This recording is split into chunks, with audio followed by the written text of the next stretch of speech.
Hello and welcome to the Third Sector podcast. I'm Emily Harle. And I'm Lucinda Rouse. Each week we bring you half an hour of discussion and debate about the important goings-on in the charity world.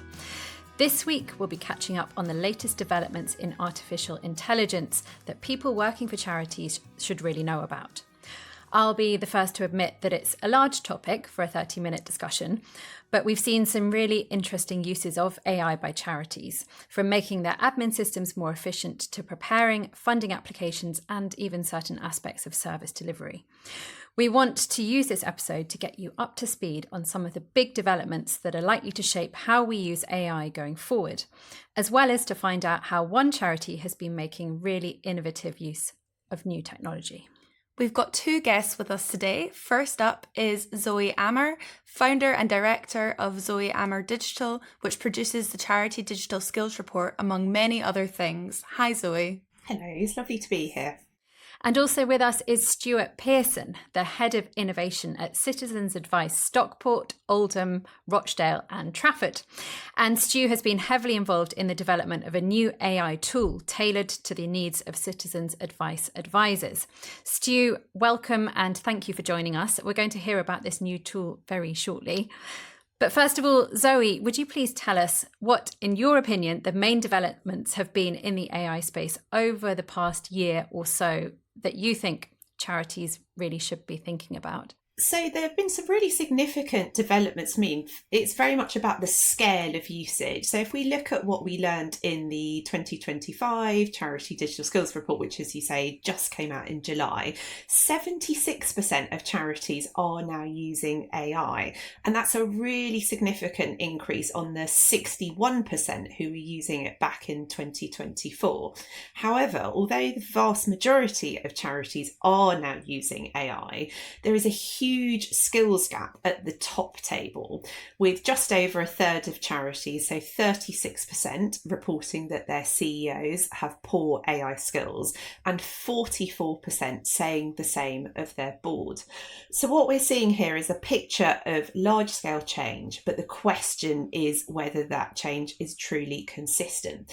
And if we dive a little bit further, just briefly, into a couple of layers which tell us about the nature of that change, there are also different rates of adoption across the sector. So we know from our report that 89% of large charities are using AI, and that's significantly more than 72% of small charities who are using AI. And we also know that digital strategy and maturity play a key role in whether charities adopt AI or not. So 91% of charities with a digital strategy and also advanced digital skills are using AI tools, compared to 62% of those without.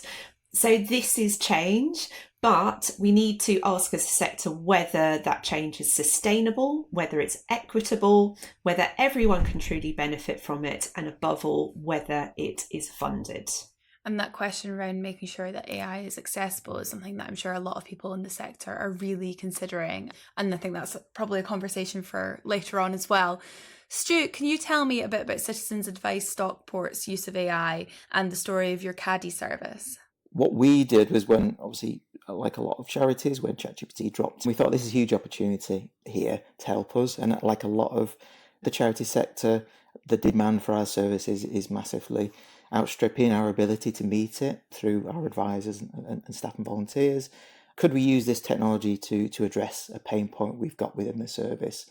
What we identified is one of the service delivery pain points we have is the demand advisors have for our supervisors. So that is where a client will approach Citizens Advice with an issue. The advisor is not sure and they want to check with a supervisor. How they were doing it since the pandemic would be to drop a little message into chat to say, I've got a client in with this issue, could you give me a hand? Which was working well until the cost of living crisis hit, and then demand for our services has gone through the roof. So what was happening is these chat spaces were inundated with requests for support for supervisors, and the supervisors were struggling to keep up with the demand. So we developed a tool that's now called Caddy, which is a AI-powered chatbot that sits in these supervisor spaces, and the idea is the advisor will ask Caddy the question, Caddy will go away, using a system called RAG, Retrieval Augmented Generation. It will only use trusted sources, so it only goes to the Citizens Advice website and gov.uk, and then returns an answer back to the advisor, which gets validation from a supervisor. Yeah, fascinating. So it sounds like a brilliant solution to the problem that you had of too much demand for the charity to be responding to. What was the process that you went through of designing and developing this solution? Was it a case of you were actively looking for problems and pain points that needed to be solved? Or was it a case of, okay, we've got this new form of technology, how can we put it to best use to meet the needs of citizens' advice? There's a lot of issues within the advice sector in terms of dealing with demand and a lot of pain points. And when this technology presented itself, we'd done some pilots pre-pandemic around looking at chatbots, which were going to solve all of our problems back in kind of 2019.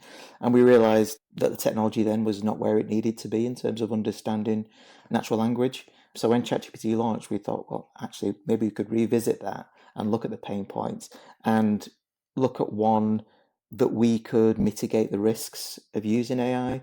And this particular pain point was the one we chose because, one, it wasn't client facing. So we're not comfortable at the moment with having any client facing AI solution.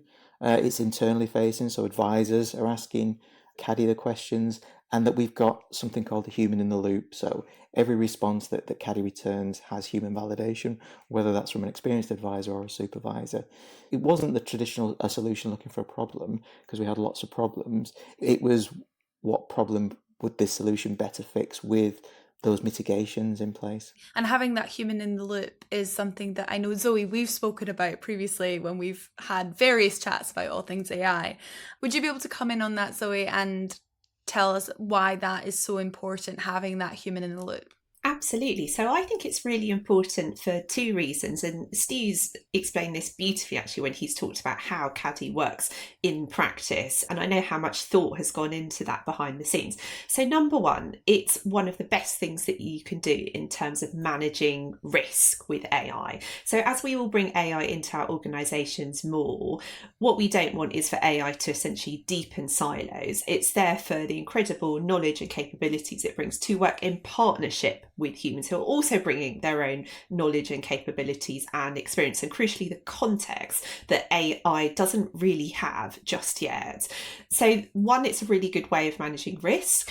Two, it's a fantastic way of bringing together those capabilities and skills and experience on both sides. And it's also about learning together as well. So the tools are developing and also the humans are learning how to work with AI in tandem. And that way you get much more value and greater impact. So that's sort of addressing just one potential risk of using AI. I wonder, Stu, do you think there will come a time where you won't need to have that human verification of the information and that your service users can be accessing advice directly from the Caddy service rather than speaking to one of your advisors? It's definitely an aspiration. We would get there because, without labouring the point, there's a lot of people who need advice.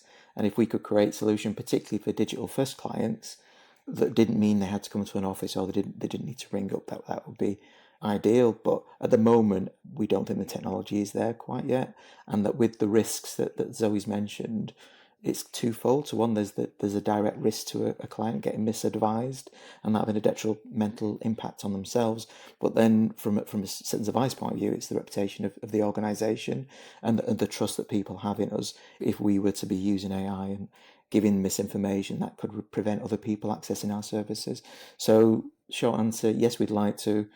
Longer answer, I think the technology really isn't quite there yet. And embarking on a project like your Caddy service is a really intensive journey for any charity to go on. And I imagine that before you go on that journey, you're having those internal conversations and people will be raising potentially concerns, flagging risks, etc.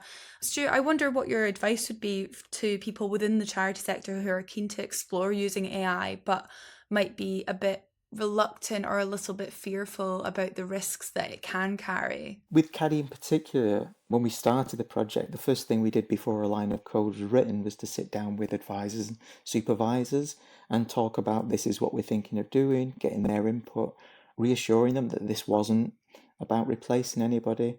This is about helping amplify the things they do well, that human contact, the ability to relay complex information to upset vulnerable people.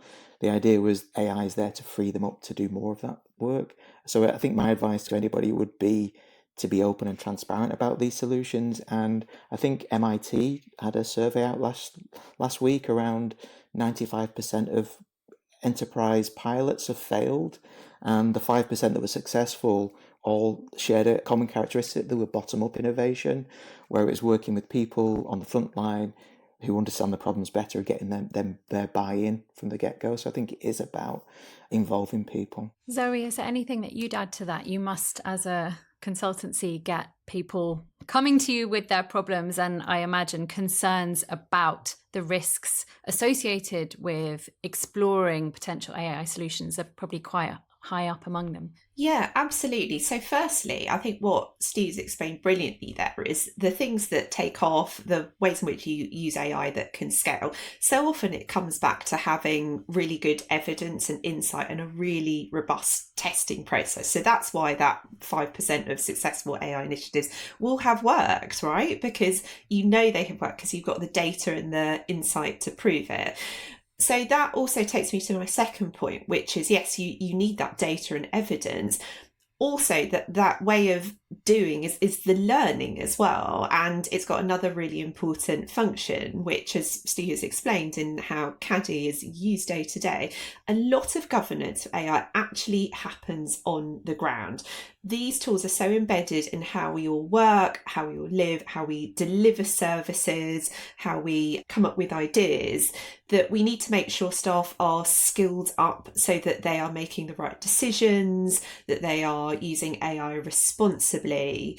And that is really, really key to look at how you can make that shift in your governance and your risk management. So there is collective leadership and collective responsibility as much as a really clear and robust governance process. And in terms of figuring out what AI solutions will work for your charity and what AI solutions will align with your organisation's values and strategy, what's the steps in terms of doing that and figuring out exactly what an AI solution might look for your charity? I think it's looking at what are the problems you're trying to solve, and is AI the right solution for that problem first, rather than just, again, a solution looking for a problem. And then it would be to do that involving people, ensure that you've got the governance framework in place already. You've done processes like the process of consequence scanning, where you've gone through the risks entailed in using AI to address this existing problem, and what are the risks and what are the mitigation strategies. And again, just to echo the point, just involving the key stakeholders. One of the things that we did with Caddy is we thought, how do we get clients involved in this conversation? How can they have an input in Citizens Advice using AI? And we were really lucky that at the same time, Manchester Metropolitan University have done a programme called the AI People's Panel, which is essentially a group of regular residents who are given a bootcamp training by Manchester Met. Organisations can present their AI solutions to the People's Panel and get their feedback and suggestions on how to make that a better solution. So I think it is getting as many stakeholders involved, get as many eyes on the problem. That's really interesting that you wanted to include the perspective of your clients and get their input, because they needn't know about this, right? Why was it important to you that you did hear from them and that they were made aware that you're using AI to help some of the sort of back office work? I think firstly, they are obviously a key part of the service, that even though they won't be directly impacted because we've got these kind of human guardrails on either side, I think it's good to be open and honest. Obviously, Citizens Advice, it is a trusted brand, but also to ensure that we thought of everything, and having that diversity of thought makes better solutions. So having a client's perspective to say, have you thought of X, Y, and Z? And maybe we hadn't. In this instance, we had thought about most of the things, so the People's Panel are really happy with the approaches we've took, but I do think involving as many stakeholders as possible will lead to better solutions. And Zoe, did you have anything to come in with there around making sure that the AI solutions fit a charity's values, particularly around ethical considerations? Yeah, absolutely. So I think there's two things to consider here, and one kind of leads to the other. I think it's really important to start with looking at what the impact of AI is going to be on your mission. So, for example, if you are a youth charity, how is AI going to change the world that young people are growing up in? Because that's going to guide some of your investment and also your prioritization for more of those long-term, perhaps big ticket, big bet things you might do alongside some of the more business as usual stuff around being efficient and saving time. And then following on from what Steve's saying, which I completely agree with, making decisions based on the priorities in your strategy. So whether that's to do with efficiency, whether it's to do with innovation, and then prioritizing those use cases accordingly. And then that gives you an idea of what you should be focusing on in terms of testing and scaling. Now, you asked about values, and I think that's absolutely fundamental for how we adopt AI responsibly as a sector.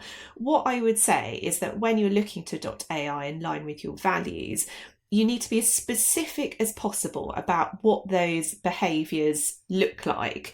So rather than just a kind of a broad thing of, oh, we're going to adopt AI in a transparent way, for example, that might mean being ready to explain to your funders and also your audience, exactly as Stu has explained there, about how you're using AI.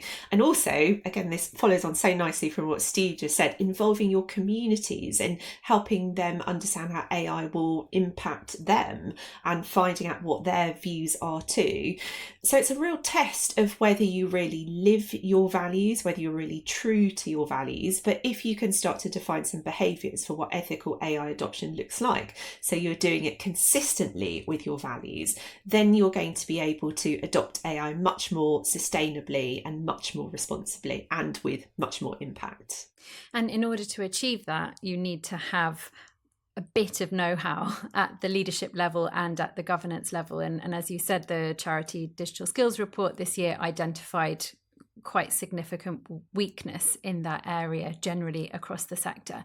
Do you have any thoughts on the best ways for charity leaders, perhaps those which don't have the benefit of having a head of innovation like your branch of Citizens Advice does, Stu, to sort of make sure that they are keeping up with the trends? So I think the really key thing, actually, when I go in and I talk to leadership teams and also boards as well, is to help them understand that they are using AI already every day, even if they don't realise that they are. So I often start with some really simple everyday examples from outside of work. So I might say, let's do a show of hands on who's unlocked their phone this morning using facial recognition, or again, who's used facial recognition in order to authorise paying a bill on your mobile banking app this morning. And just examples like that, and also meeting notes using Teams, that sort of thing. It helps people see the technology as being a bit less scary, because actually they're touching it and they're using it, and maybe much more than they thought they might be. So starting with that, and then bringing it back to what we were saying earlier, replaying perhaps some of those learnings from where the organisation has begun to use AI already. So I find people respond much more effectively to change if they realise that it's already happening, that they've got some familiarity with it, and you're also reinforcing why they're doing it as well. So it is a bit of a step-by-step process to grow that confidence further and to grow those skills. The more you can frame this as helping solve a business challenge, better having impact, better achieving impact from your organisational strategy, the more likely you're able to grow those skills and to grow that understanding of AI around the top table. And I think that finding those points of familiarity is a great way to look at it. I mean, yeah, of course, if you're using Face ID on your phone, if you've got your emails are autofilling or, things like that. That's things you don't necessarily think about because the word AI can seem really scary. It can seem like this huge, all-encompassing thing that you don't know much about. But actually, when you break it down into those step-by-steps, I'm sure that can help people become much more confident using it and keen to learn more about it as well. And Stu, as head of innovation, how do you keep up with the latest developments? It feels like innovation is happening very rapidly in this space at the moment. How do you make sure that you're up to date with the sort of latest news and developments, and also that you're able to vet and make an informed decision when you have potential solutions providers coming to you, offering you services and things to perhaps fill gaps that need to be filled internally? I think what Zoe said is really important, is that it's to think of these solutions as enablers on the mission. Delivering on our mission, obviously, for us, it's making sure access to devices as easy as possible. So it's always having that in mind when you're being proposed solutions or you're developing solutions. And one of the interesting things with Caddy is the more we've used it, the more we've realised the most important part of the service is the human advisor. That kind of critical thinking, it is just so important. And we were maybe overambitious when we initially started, but maybe its purpose isn't to help clients directly, but maybe it is to free up advisors to provide more intensive help to those people that need it and make the experience of delivering advice, which is really hard, as easy as possible, to take away kind of admin functions, or if we can automate some processes. So I think it is the horizon scanning element of it, where you are looking for other solutions. I think it's been interesting to see other people on this journey where you realise the key component is always the human rather than the AI. And where do you get that information from? Like, are there any newsletters that you sign up to? Are there any resources, LinkedIn groups, the rest of it that are sort of your go-to? Yes, so there's a lot of really great people on LinkedIn to follow, people like Zoe, like Rachel Caldicott from Careful Industries. Podcasts are a good go-to, so I listen to Mixture of Experts, which is an IBM podcast that talks about the AI landscape, what's changing, what are the new innovations. So I think it's, just keeping your ears open to what's going on there, looking at the signals and being inspired, pinching ideas off other people. So there's a role to play there for people within charities to be talking to each other and discussing what's worked for them and what's not. Yeah, I'm a huge advocate for working in the open, sharing what you're doing, what's gone wrong as well as what's gone right, to help charities on that journey. And to try and, I mean, again, Zoe's done an amazing job at this, demystify some of these things around AI and maybe reduce the fear factor. Zoe, do you have any additional recommendations for guidance or resources that people wanting to upskill themselves in AI could go to? Yeah, absolutely. And I think Steve's point about peer learning is fantastic. I mean, I learned so much from following amazing people like Stu on LinkedIn and hearing what other charities are up to. A couple of other things that I would suggest as well, just for context, having a look at the Charity Digital Skills Report. We hear from charities who use it. It helps them understand where their charity is at in terms of AI and digital adoption and how they compare. And of course, we've got case studies such as Stu's and other fantastic charities about AI and digital change. Also, by the time this podcast goes out, we will have launched a series of AI video resources for charity leaders in collaboration with Microsoft. And they are bite-sized videos of charities of all sizes, largely aimed at leaders. And they focus on tackling a lot of the things we've talked about today, such as how to improve your governance in AI and develop your strategy. So please do keep an eye out for those. And we'll include a link to that in the show notes. Moving on to a slightly different area now, Zoe, you recently published on Third Sector a really interesting piece about disintermediation caused by this sort of new phenomenon fueled by AI of a zero-click search, whereby the information that charities want to get to their service users is not necessarily as easily accessible as it was previously through absolutely no fault of the charity's own. But because now we have at the top of our Google searches this AI generated response to people's search questions.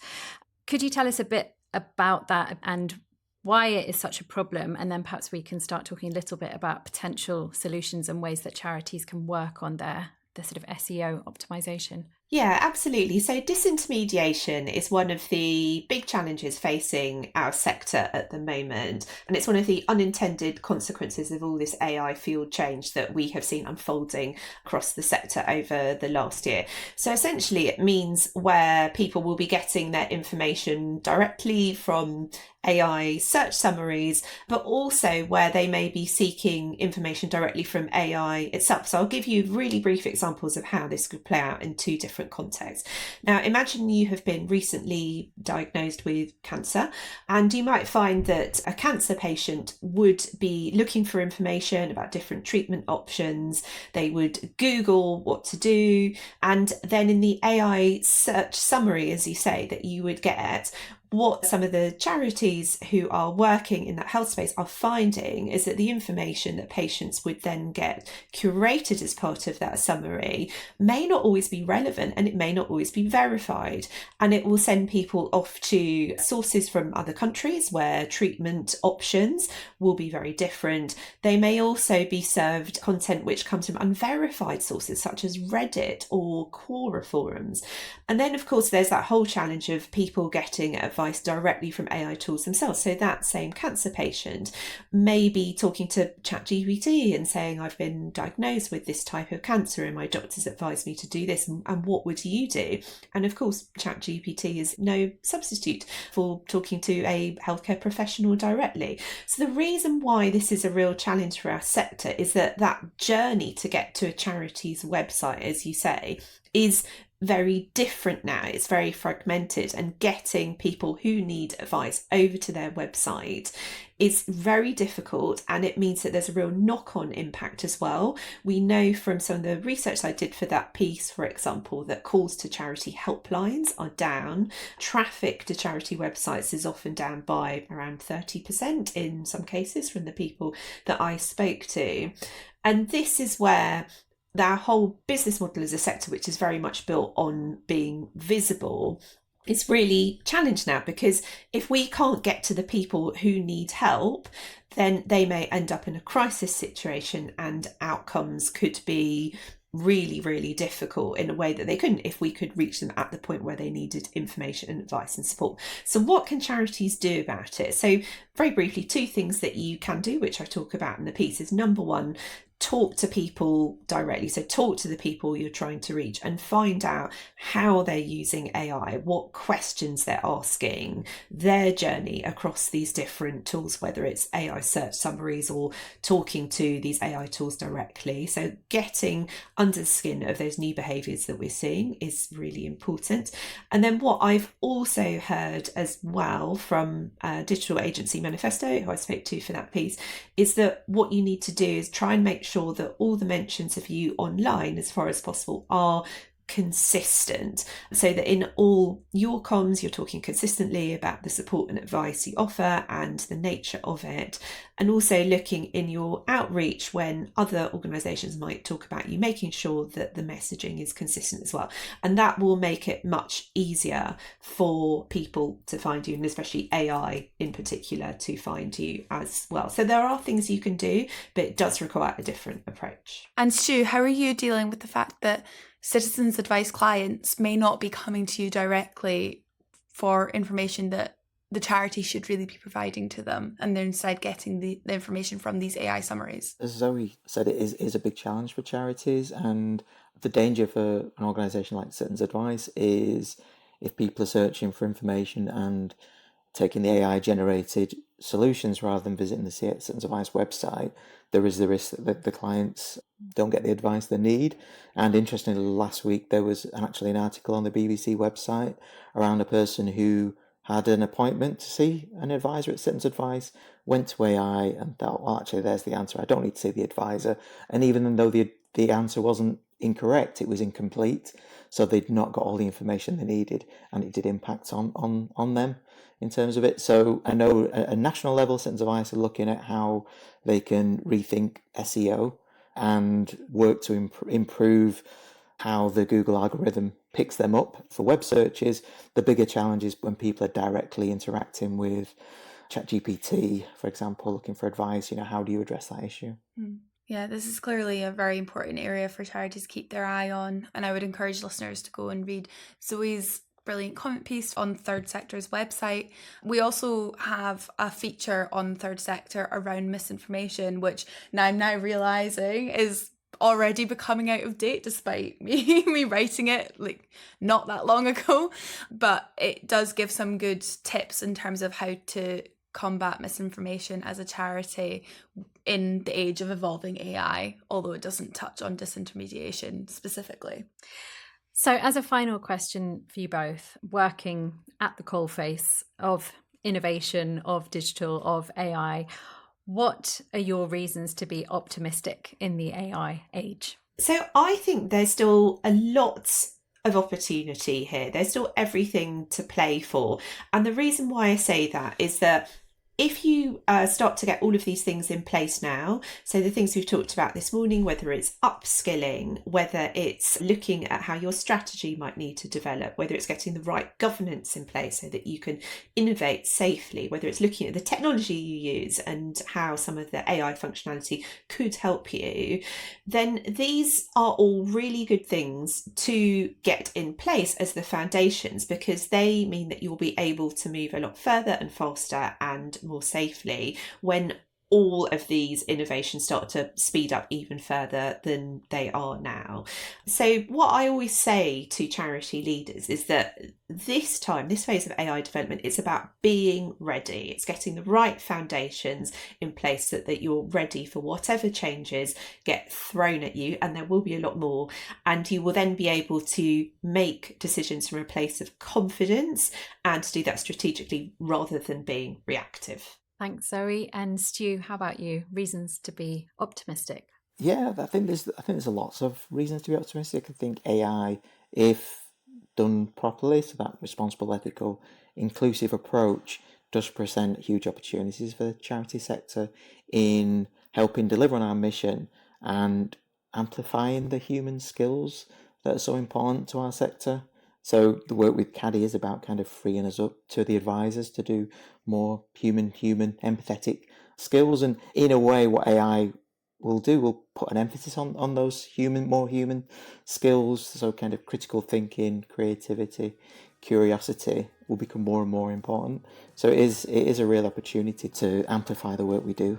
Brilliant. Well, Stu, Zoe, it's been such a pleasure to have you on today. Thank you so much for joining us. Thank you. Thank you.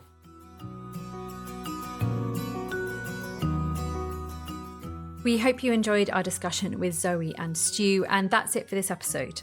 As mentioned, we will include links to all the resources mentioned, including Zoe's excellent comment piece, in the show notes to this episode, so please do take a look and have a read.